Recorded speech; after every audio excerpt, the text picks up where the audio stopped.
Hello there and welcome to another Coffee with Colm, and thanks very much for tuning in. The objective behind this series of Coffees with Colm is whereby I take a snippet from my book, Feeding Johnny How to Build a Business Despite the Roadblocks, explore a snippet and the lessons contained therein over a cup of coffee for about 5 minutes or so, and we do so on a weekly basis.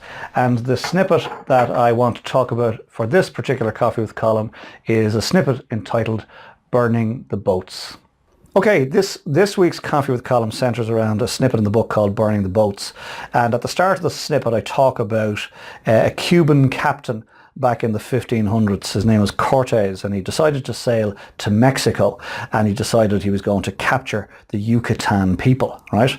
So off he goes with his flotilla of ships, and he gets to the shores of Mexico, lands up, and then says to the sailors and the soldiers, said, "Right lads, burn the boats." And of course they looked at him and said, "Are you mad?" And he said, "No, I'm not mad." And they said, "Well, sure, if we burn the boats, how are we going to get home?" And he said, "We won't need the boats," he said, "because we're here to capture the Yucatan. And when we capture the Yucatan, we're going to take their boats and we're going to sail home." And the lad said, "That's a good idea." So I think they burned the boats, and I think they were successful. But whether they were or they weren't, it's a really good story. Point being that at some point in your career and at some point in your journey, the likelihood is you're going to have to burn the boats behind you to give yourself no way back. Because when you've no way back, well then you've got only one way, and that's forward. And it gives you a better chance of being successful. When we moved to Bewley's Cafe in Limerick in 1998, we basically upped sticks and left Dublin. Myself and Aideen, our 2 kids at the time, we've 3 now. We brought the cat with us, and we left everything in Dublin. I left my job with Bewley's franchising, Aideen left her job at the bank, and we came down and we effectively burned the boats and said, we're going to make this Bewley's Cafe franchise work. And we did for a number of years, and then it failed, but that's another story.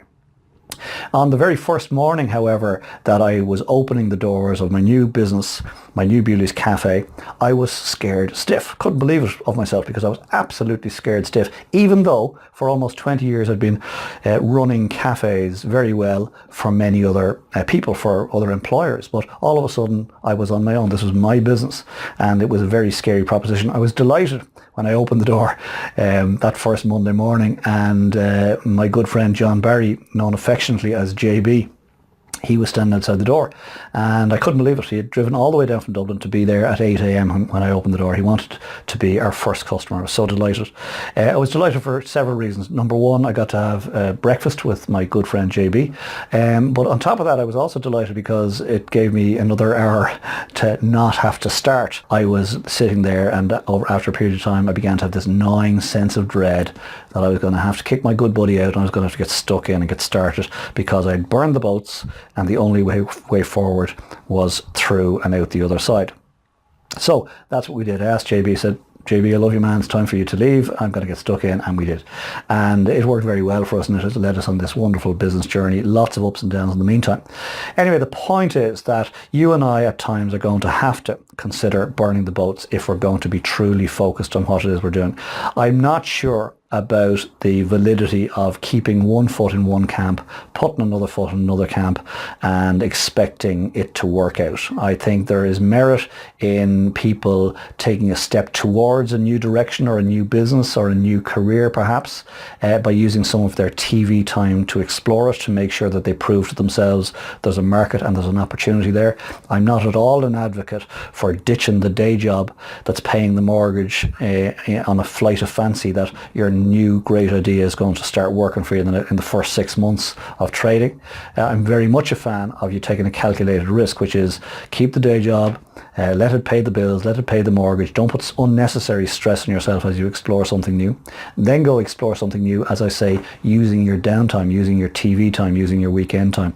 Get it to the point where it is working for you, where it's beginning to show promise, where there's a business plan has unfolded, and that you can see and you can believe that you can actually make this thing work. And when you get it to that point, only when it's a calculated risk, I'd suggest you consider burning the boats. Richard Branson talks about taking risk, and he talks about when he's looking to take a risk, he's looking at a new business opportunity. He will look first and foremost to see what's the upside here. What if this thing goes swimmingly well? What does it look like? It looks like ABC. That looks good. Let's do it, lads. But they then look as a team at the downside, and they ask themselves, can we live with the downside if this doesn't work out?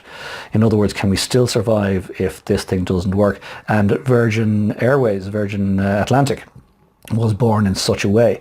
Virgin Music was flying along at the time, and he wanted to get into the airline business. His business partners and his co-directors didn't want to get into the airline business. He convinced them that it was only going to risk 1/3 of the annual profits of the business, the Virgin Music business. And it was on that basis that they agreed as a board to allow him try it. And of course, the rest of this, as they say, is history. But he didn't jump out of one and straight into the other until it was he had proven there was a market there.